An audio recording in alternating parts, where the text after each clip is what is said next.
¿Cómo están, estimados estudiantes? Hoy vamos a entrar a la unidad 3, las cartas de Juan y Judas. Y específicamente en este nuevo capítulo vamos a hablar sobre la carta de Primera Juan, la primera carta o la primera epístola de Juan, titulado Las certezas cristianas. Como vimos en Segunda Pedro, los falsos maestros causaron grandes problemas en la iglesia primitiva. 30 años después de la muerte de Pedro, los falsos maestros, llamados los gnósticos, afligieron bastante a la iglesia, a los creyentes, en diversas regiones de Asia Menor y en otras regiones grecorromanas. La palabra gnóstico viene del griego que significa conocimiento.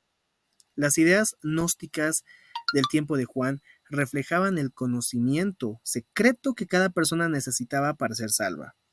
Todos los estudiantes deberían estar al corriente de los cinco errores del gnosticismo, es decir, de las enseñanzas aberrantes de los gnósticos. Esta mala hierba de las falsas enseñanzas se cultivó plenamente en el siglo II. Aquí podemos ver algunas de las características de las falsas enseñanzas. Por ejemplo, ellos decían que el espíritu es bueno y el cuerpo es malo. Todo lo que es del cuerpo, necesidades humanas, que no son pecaminosas como tal, decían ellos que era malo. La salvación viene por el conocimiento secreto, por una revelación que ellos tenían, y no por el Evangelio completo. Los enemigos del Evangelio negaron la humanidad de Jesucristo de dos maneras. ¿Cómo es que negaron la humanidad de Jesús los gnósticos? El docetismo decía que Jesús solamente parecía tener un cuerpo. No tenía un cuerpo, parecía. Y los gnósticos decían que Jesús era solamente un hombre y que el Espíritu Divino de Cristo entró en él en su bautismo, es decir, a los 30 años, y lo dejó antes de su muerte, lo cual es completamente antibíblico. Asimismo, las enseñanzas de los gnósticos decían que el cuerpo tiene que ser tratado con dureza, puesto que es malo. Pero también decían que pecar con el cuerpo no es malo, porque solo el espíritu es el que importa. En todo caso, Juan enfatiza lo que sabemos y cómo lo sabemos. Juan utiliza dos verbos griegos que significan saber. Ginosko, el cual es utilizado 25 veces en la primera carta de Juan, y la palabra eido, que es usada 17 veces, que representa la palabra saber y cómo saber. Repetidamente Juan menciona cómo podemos estar seguros de nuestra salvación. Pero entremos un poco más dentro del contexto, en la autoría. El autor no indica de la carta, ¿no? El autor no indica su nombre en Primera Juan, pero la evidencia demuestra que el apóstol Juan la escribió. Aquí mostramos algunas razones por las que creemos que Juan escribió Primera Juan. Los padres de la iglesia primitiva, a partir del segundo siglo, nombraron al apóstol Juan como el autor. Estos testigos son Ireneo, Tertuliano, Clemente de Alejandría y Orígenes. El autor de Primera Juan declara que él tenía una relación cercana a Jesús. Juan estuvo cerca de Jesús. Él fue el discípulo al cual Jesús amaba. Se sentó al lado de Jesús en la última cena. Asimismo, el estilo, las palabras, los temas de Primera Juan y del Evangelio de Juan son similares y lo podemos distinguir en esta figura. Aquí vemos una gran cantidad de temas, mismas que son similares, tienen conexitud entre la primera carta de Juan y el Evangelio de Juan. Conociendo un poco más al apóstol, Juan se crió en Galilea. Su padre era Zebedeo, era un pescador. Juan y su hermano Jacobo estaban pescando con su padre cuando Jesús los llamó. La madre de Juan, quizá llamada Salomé, estaba a menudo cerca de Jesús. Es decir, había una interrelación entre la familia de Juan y Jesús.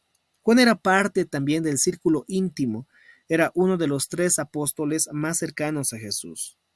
Él estuvo con Jesús en la resurrección de la hija de Jairo, en el monte cuando Jesús fue glorificado, en el jardín de Getsemaní, estaba recostado en el pecho de Jesús en la última cena, en el juicio de Jesús. Es el único apóstol que estuvo cerca de la cruz junto a María. Fue uno de los primeros en ver la vacía. y uno de los primeros en ver al Señor resucitado. Respecto a los lectores, a los destinatarios y la fecha, después de que los romanos destruyeron Jerusalén en el año 70 después de Cristo, Juan se fue a Éfeso. Por los siguientes 25 años ministró en las iglesias de Asia Menor. Cerca del final de su vida, Juan fue condenado a morir en la isla de Patmos. Fue exiliado a la isla. Esa fue su condena. Y Juan allí es donde bebió de la copa que Jesús predijo, la copa amarga. Pero el Señor no la abandonó. En Patmos, el anciano apóstol, ya mayorcito Juan, recibió las visiones que él describió en el libro de Apocalipsis. Entonces, creemos que Juan escribió primera, segunda y tercera de Juan y Apocalipsis aproximadamente en el año 95, entre el 85 al 95 después de Cristo. Respecto al bosquejo, al propósito y los temas. En primera Juan, el apóstol se refiere 11 veces a las razones por las que él escribió. Pero los estudiantes deben darse cuenta de que los temas de Juan están tejidos en toda la carta, como los hilos en una prenda de vestir. Juan presenta un tema y sigue adelante, mas luego vuelve al tema como cuando regresamos al coro de una canción. Los gnósticos declaraban que tenían el conocimiento secreto que la gente necesitaba saber, una revelación divina de Dios que nadie más tenía. Pero el bosquejo de primera Juan enfatiza varias verdades o temas que nosotros sabemos, los cuales incluyen todo lo que es necesario para dirigirnos al cielo. Y ese es el bosquejo de primera Juan y los temas y subtemas que comprenden ello. En la primera parte está las certezas cristianas, cómo caminar con Dios. También cómo vivir como hijos de Dios. Y cómo amar y creerle a Dios. Y dentro de cada tema principal hay diferentes subtemas.